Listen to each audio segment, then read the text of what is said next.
What is good? We're back with a fresh crack. We got some roster reviews for your pleasure. Gonna hit you with one tonight. Coming in at you from the Discord for your pleasure. Go check out the Patreon. You can sign up for roster reviews right on over there if you want one from the gang. We do these on Patreon side as well, but we're going to bring some right to your little fingertips for your pleasure. So we'll talk a little rebuilding or contending or however you want to do it. But we got a roster submission here from Joe, so we're excited about it. He said he went all in, finished 4th. He's got no picks, so that's really his big dilemma right here. It's a 14-team league. They start 3 wide receivers and 3 flexes. So on top of 14 teams, you got to start in a lot. And they got a super flex spot, 10 bench spots. So lot of people playing here at one time. So yeah, every week. Then he's got PPR, full point. So let's get into the team here. We're over looking over at dynastydaddy.com. We're paired up over there. Our rankings are built right in there. We can, if you're a Patreon member, you can get in there and put the rankings in, integrate those bad boys right in there. So Dynasty Daddy's doing good stuff over there. Make sure you check that out. So that's kind of the medium we're using today to look at these teams. As you can see up on the screen here, if you're not watching on YouTube, I'll read it for you. He's got Caleb Williams, Trevor Lawrence, Matthew Stafford, Zach Wilson, and Desmond Ridder at the quarterback position. He's got David Montgomery, Tony Pollard, Zach Charbonnet, Kendre Miller, Jaleel McLaughlin, Tank Bigsby, Isaiah Davis, Sean Tucker, Amir Abdullah. What a comeback! Wasn't wrong about Amir just early, yeah. Who's the dude that played at Nebraska that has the busting with the boys? What's his name? Will Compton. Will Compton said Abdullah's got the biggest hog he's ever seen. And he's seen a lot of hog. Drake London, DK Metcalf, JSN. Shout out to Will Compton. So what you're saying is Amir Abdullah was fine all along. Yeah.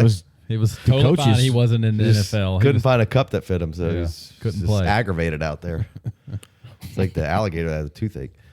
Christian Watson, Jacoby Myers, Marvin Mims, Wan'Dale Robinson, Whittington, bringing up the rear there, and that was Drake London, DK Metcalf, JSN to start it off.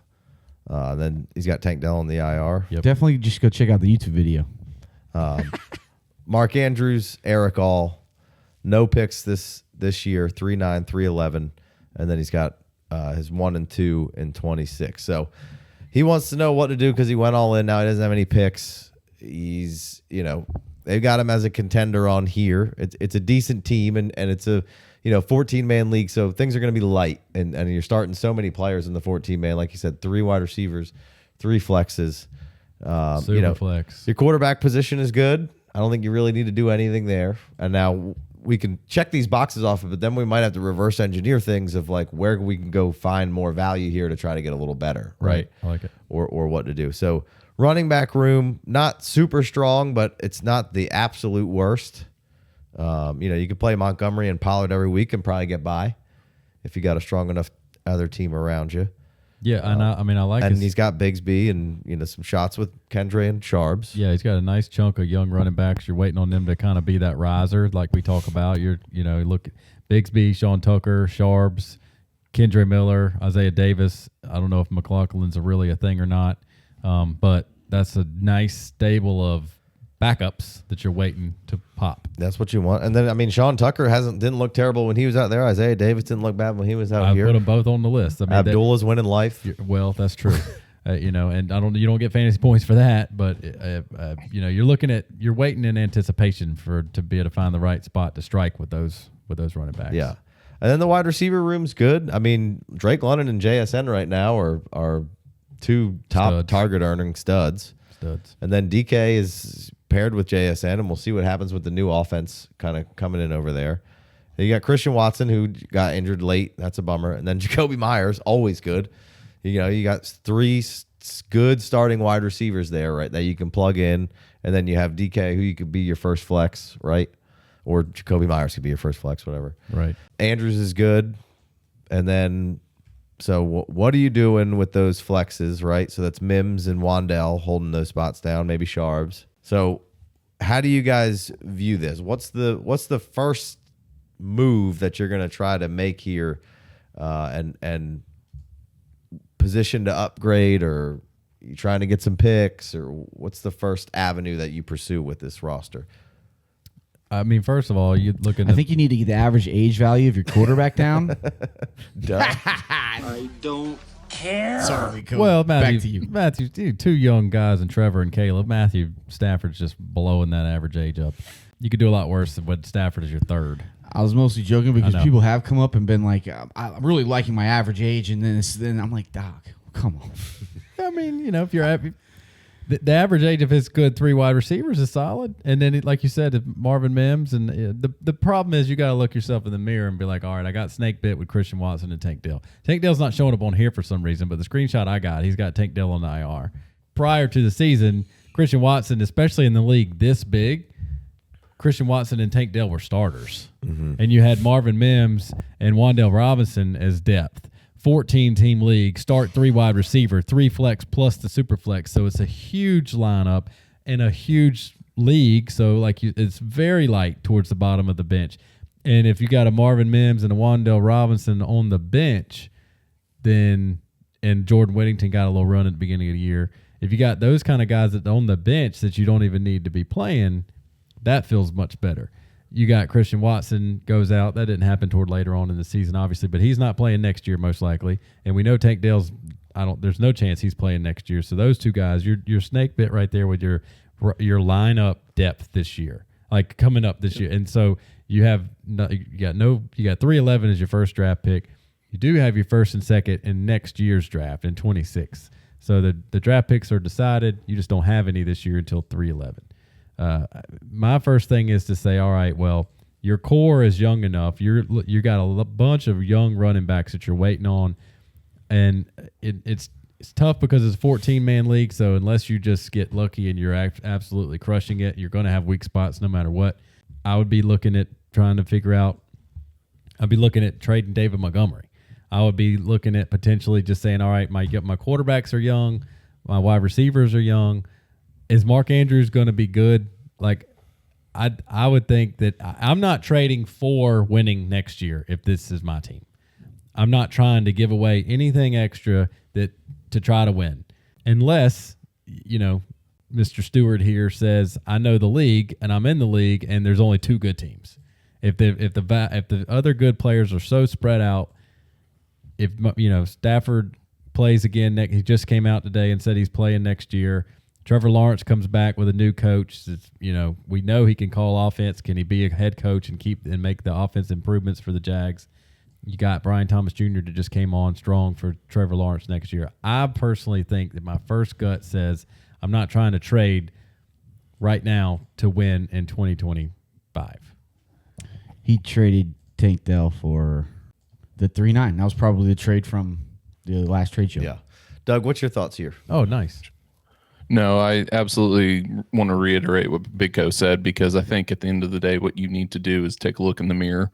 And if this is my team, I understand that I'm not probably going to contend. And again, we don't see those top teams in the league, so we don't know exactly what everybody else's roster construction looks like. But we have good young quarterbacks. We have a good young receiving room, good young running backs that are, backups at this point.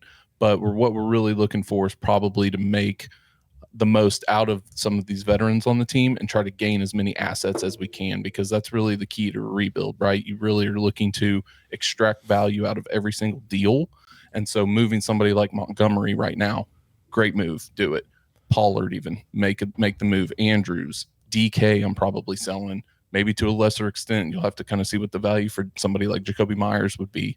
But I'm not moving London, JSN. I'm not moving any of my other receivers. Wandell, Mims, I'm keeping them. Wandell and Mims, great back-end bench players for the fill-ins of, something that happens to somebody like Christian Watson and Tank Dell, right? So I think at the end of the day, what you need to do is look to extract value. And if that's through picks, if that's through even downgrading, I like to get if I'm going to move somebody like Montgomery, who is a potential running back that I could see in a year, maybe 2 years, pushing up the charts a little bit, get a pick with that player, move Montgomery to somebody that's a contender now. I think it's moves like that. But every transaction you make right now, you really need to extract value.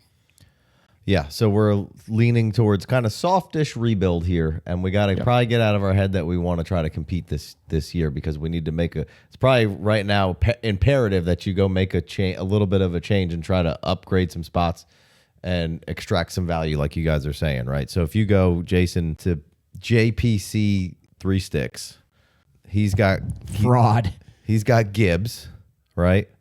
We're talking about moving Montgomery. I don't know where this guy stands and how he feels about his team, but then you go over here in the tight ends, and he's got Goddard, Ertz, and Moreau. So there's a potential match there, right? You could potentially pair up Monty and Andrews, right? And we don't know how this guy feels about his team, but I mean, Bijan, Gibbs, Connor, that's good. Baker, Dak, that's good enough to be. And he's got Cooper Rush down there, and then he's wide receivers aren't very good, but people have a false sense of what their team is all the time. Sure. I don't know how this guy stands on it, but approaching him with something like a Montgomery and an Andrews to maybe try to get a pick from him, might not be the worst. Yeah, just as a starting point of that's your an easy matchup potentially. Obviously, that's a great point to just go to the Gibbs guy first and start talking, because in a league this big, obviously Montgomery's he's easily could be a RB2, but he is great insurance for the Gibbs guy. But in a league this big, he can start both guys, right? Yep. Montgomery in your flex spot is a great play every week if you got nothing better. And then if your Gibbs goes down, then obviously you pick up the Montgomery, and the Montgomery goes down, you pick up what happened at the back half of the year for Gibbs. And for this guy's team, like you were saying, like a Marvin Mims as your last starter. Obviously, it didn't happen in the first 3 quarters of the season, but the way they were using him down the stretch, like a guy like Marvin Mims who can score from anywhere on the field, is a nice Hail Mary starter in this league in your third flex, considering you've already started 3 wide receivers by the time you get to your third flex. When you got a 14-team league and this many starting spots, I don't hate having to put in Marvin Mims. It's just when you put Marvin Mims beside Wan'Dale Robinson, beside Casey's favorite player, Jacoby Myers, beside, and Mark Andrews came on strong. And again, we make some good narrative around the fact he got in a car wreck before the beginning of the year. He's coming off a broken leg. Mark Andrews touchdown in 6 or 7 straight games in the season. And in 1.75, you could do a lot worse than Mark Andrews as your starting tight end. My point, in 4th place, he says he shot his shot, right? So he goes and trades away his draft picks. We don't have that history here. Obviously, to go 4th place, you played 3rd versus 4th, so you lost the second week, in the semifinals, and instead of being in the finals, you played for 3rd or 4th place. Like you were 1 game away from being in the championship, which is what that tells me. So maybe you got a stronger team than we can really, really dig deep here in for. But also, if you flip the switch and say, yeah, you went in and you shot your shot, right? And in 14 teams, maybe 4th place makes their money back. I don't know if you made any money off of that or not, but you got a good enough team and a good enough base here. And, between your starting wide receivers, good tight end, good quarterback, right now you're pretty weak at running back. Tony Pollard really gave you a nice little bounce back there. And David Montgomery had a very, very solid year. If you can get ahead of it right this second, instead of being like, let me push a couple more chips in, and then all of a sudden Mark Andrews is that much older. If you get a couple of these running backs that pop, that's fine. Tank Bigsby could easily be the starter next year. Maybe the Jags move on from ETN. Who knows? But Kendre Miller could be the starter for next year. But they could also, Kendre Miller, the Saints could take one of these guys that we like as a rookie. You could get some pops, and you could have some extra starters that you can't plug them in as starters right now, but that's the beauty of having a nice little stable of backup running backs that with some really decent upside. But if you start shifting towards building for the future now, maybe you miss out on some opportunity next year. But a lot of things has to go right, and for that. And you could go ahead and start building for the future with a good core. And maybe in 2026, you're in a lot better value. You can get back in a position where you have a bunch of value around you. You have all your picks back. You're able to kind of facilitate some different moves. You know, if you go up to this guy, Veggie Burger here, he's a contender. He's got Josh Allen and he's got Kirk Cousins. I don't know how this guy feels about his team, right? But he doesn't have any picks. He's out of picks. He's clearly sold the farm here. He needs a quarterback. Now, that's a different conversation. I want to circle back to that in a second. But just going to, what's that? Stafford. Yeah. He bought Tank Dell from you. He's got right. Tank Dell. So, you know, Stafford's a good one. You could come up here. Maybe you could sell, like, I'm looking at this roster going, all right, this is what I like. He's got St. Brown, Puka Nacua, Jalen Waddle. You already sold him Tank Dell. He's got McConkey. And then look at all these wide receivers here that are interesting, right? To me, Hollywood Brown, Wicks, maybe or not. Like, and these aren't guys that I really care about, but this is a guy where I can get good throw-ins from. So I'm going to go over there. And then I look at the tight end, and he's like, all right, well, he's gone all in. He's trying to kind of compete with what he has. He's got Derrick Henry. He's got Cook. Hey, let's go. I got Pitts. That's a good match. Hey, he could definitely use Montgomery on this team. Now you guys throwing Cousins in there. You throw him in there, or you throw rather Stafford in there. And I think Cousins will play again for this guy, so he'll be all right. But all of a sudden, you come at him with 3 assets. Could you get Jalen Waddle back? Maybe he's low on Waddle and saying, hey, I don't know. Maybe you could go snake Waddle from you. Maybe you got to get DK Metcalf involved. But, like, I'm looking to go do something where I could go throw some pieces to somebody who's all those guys who are good players to somebody who's this guy's already kind of all in. Maybe he's going, hey, I got to keep on the gas. I like to that. be going all in. You're coming at him with Andrews. You're coming at him with Mark Andrews, and you're getting back Kyle Pitts for probably pretty cheap. You're maybe getting back, maybe you're coming at him with Andrews and Stafford. Andrews, Montgomery, Stafford. Andrews, Montgomery, Stafford. Or Pollard if he likes him better. Right. Trying to get back Jalen Waddle and Pitts, or maybe Pitts in one of those 27 first round. He's got 2. Well, and in all those deals, I'm trying to get Pop Douglas in there. I'm trying to get Jawan Jennings in there. I'm trying to get Hollywood Brown in there. What's the limit of who I can get when you throw these in there? Can I get Garendo? Yeah, definitely. I can get like a piece like a Waddle in there or a Pitts, which, is what it is. If you don't, maybe you're out on Pitts. That's fine. But if you can get a Waddle and a Hollywood and a Douglas and, walk away with, giving away some stuff, and maybe you do get Pitts back. I don't know what the exact build of the deal would be, but it seemed this is kind of what I would go after. Somebody who's in this position that maybe they want to push the gas in one more time because he's already done it once. He has no picks this year. And even in 26, he doesn't have his first. Right. So let's go see if we can go get this guy to keep pushing, and I can go siphon some value off of him. And maybe you don't want to give up all those guys because you can't get quite enough back, but how can you go? But it's a good team to start with. Like you said, you're coming at them. But in this case, like, you got to be very strong on your end, what you're asking for, just in case he accepts it. Right. Because you don't want to you don't want to send over Montgomery, Stafford, and Mark Andrews and not ask for enough. And all of a sudden you lost to starting running back, starting quarterback, and starting tight end, especially in 1.75 premium, and then be like, man, what could I have gotten this and this and this? I want a 27. He's got the 227 first round picks. I want to ask for whichever one of those teams is the worst. I want to try to get with that first round pick. Ask for the first round pick, Jalen Waddle, Kyle Pitts, Garendo, and then like you said, a Hollywood Brown is a good player to ask for because nobody likes him right now. Yeah, Doug, what's your final kind of go around on this? Real quick, is it odd or is it tied that a Hims advertisement popped up on that Dynasty Daddy? Just right there. Hims is up 50% since I talked about it on the show. Hit us up, Hims. Bought it at 20 and sitting at 30. Can't They just got free advertising. Let me go, Hims. Come on. Well, I lift this table off the ground. The more I talk about it, the more the stock price goes up. So I need that right now. Shout out to the Dan Patrick Show. Doug, what you got? No, don't really disagree. I'd be looking like, we talked about the value and everything like that. And right now, roster construction really doesn't matter, right? So you're just looking at buying low on players coming off of injuries, guys that we kind of mentioned in the show the other day, really, Pacheco, Tyrone Tracy, Tillman, if they don't listen to the show, of course, Isaiah Likely. Like, those are some of the targets that I'd be going after. Injured players be like Ayuk, Rashee Rice, Godwin. See what those teams kind of need, and those are some good buy low players. But I definitely utilize those assets you guys were talking about to go get youth. Yeah. Any thoughts in like the high end players, double, like kind of using them to go get more pieces out of them, like your Caleb or your JSN or your Drake? Like, you looking to?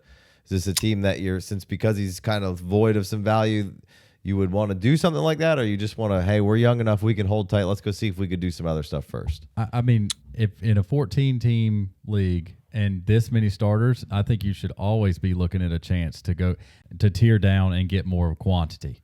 I don't think JSN is going to get you enough love right this second. If that's the case, sure. Drake London, there was, Penix, a lot of turmoil with whether or not people like that and with Atlanta or not. I mean, Drake London and JSN, I feel like you could trade those guys at any time. So I'm not in a hurry to do that right this minute. I think that you got to be able to have starters. You got to be able to have some guys on the bench. You're going to go through bye weeks, which to me, I don't even look at bye weeks for Dynasty. But if you're trying to win, at some point, we throw a couple of bye weeks and a couple of injuries. You got to have a starting lineup. But I'm not going to let a bye week make any trade decision for me. Just saying, in a team this deep, in a starting lineup this deep, it's tough to fill it out each and every week when you're in the middle of the season. You get a couple of IR guys, and now you're stuck. You're throwing in anybody. But so is everybody else in the league. So it's kind of going to be luck as far as health, and that's how it always goes. But Caleb Williams, I'm not trading him right now, unless somebody was a huge Bears fan and like now all of a sudden Ben Johnson comes to town and you're going to get like 1.25 value on him. Like I don't know if you saw the Twitter blob, the Tweeter end zone dance. Yeah, fix that, Jay. I don't know if you saw that tweet going around with the fantasy points that Caleb scored last year, but like if you want to go in there and look at it, like it's as bad as it was. There was good. There was really good stretches. There was some good pops. Some great. I mean, obviously that one stretch, that month long, where when they first changed the offensive coordinator, but like his value is only going to go up. As bad as it, I mean, it basically tanked last year, and he was still scoring pretty decent fantasy points. Now there was a couple bummer games for sure, but there was a handful of games that was more than solid. Caleb Williams for sure. So I'm not. I like what you said, Doug, and I have no problem. And Casey brought up Caleb. I'll trade down from Caleb, but like right this second, I feel like there's so much more juice to squeeze out of the Ben Johnson transition, because I just don't see how, with the amount of fantasy points that Caleb Williams scored last year in that situation, even if it just stays the same and irons out a little bit, just bring up, it wasn't even that bad. It was just the way the games ended. It was the optics of it. Yeah. And people already didn't really like so I already had a bad taste. So I agree. You know what I mean? You take a couple of those games that ended horribly for the Bears, and you take that one game where he got sacked like 10 times on a standalone game, and so you take those things and it just made it look so much and Jaden more Daniels worse. is playing well and Exactly. and they're winning. And Drake May came in and started playing good, and everybody wanted to twist the knife. Doug, what are your thoughts on selling, kind of tearing down on some guys here, or are we just holding tight? No, I never have a problem diversifying, especially to Big Co's point in this league where we're starting so many players, so many teams in the league. I have zero issue doing that. I would probably pull a Big Co, and I would probably throw a couple of these high-end players out on the block just to kind of see what nibbles I get. Gotcha. And then start working a deal around some of these other players and assets that I'd like to move. But it never hurts to throw those players out. I mean, at the end of the day, you can always just say, I'm not trading them, right? Yeah. So, like, see what you can get, see what people are coming at you with. But I wouldn't actively, like, go out and offer a Caleb Williams out there. Great call. Clickbait, I call it. You got no interest in trading the guy you put on the trade block, but you're trying to stir up interest in somebody, just getting somebody on the line, and they're like, oh, I want to trade you for Caleb Williams. Well, I'm actually not trading Caleb Williams. That was clickbait, but now that we're talking, let's get this deal working. Might as well do something. Love it. All right, let's wrap this one up. Roster review for your pleasure. Come on over to the Discord. $5 holler, we'll get you in the door. $10 holler, we'll get you a roster review. Come visit us. We'll do some reviewing. We'll bring them to the public. We also do them on the Discord or on the Patreon side. Extra Patreon every week when you sign up for that as well. So lots of good stuff going on over there. Make sure you come check it out. If not, come check out the free one. And if you really don't want to do that, 5-star review. Click the link in down below there and fill out the form for a free 5-star review shirt giveaway. Might as well. I mean, if you're just over here freeloading, you might as well freeload some more, get a free shirt. Yeah. Little whammon, little bammon, little thank you the ma'am. Yeah. Yeah, for sure. Or man. I mean, whatever you like. So, yeah. Appreciate you guys. A lot of guys, too. Appreciate you guys. Got some trades, got some roster reviews. This will all be in the rotation all off season long. So be sure to subscribe on the YouTube channel to make sure all this comes right to you. And if you are listening on the player profiler side of things on the podcast, be sure to go over and follow the FF Dynasty feed. Sometimes you can get these shows 3, 4, 5 days early from that feed side.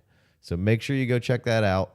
We got a lot of good shows over there. Tough to squeeze in sometimes. But we don't have anybody blocking us on our show. So no, so you know, you may have been like, man, these guys are set. Nah, man, come on over to our feed. And sometimes you even get an extra show that we don't put out on the player profiler thing. So shoot on over there, and then you may not have to wait as long. And it's really all the same to us, but it's for you guys, and get that out a little sooner. It's like basically being a premium member without having to pay the $5. I mean, just early release. We call that a workaround. Yeah. All right. We'll catch you next time. Peace. Congratulations, Amir Abdullah. Hope y'all like what I did to y'all lawnmower. All right, y'all.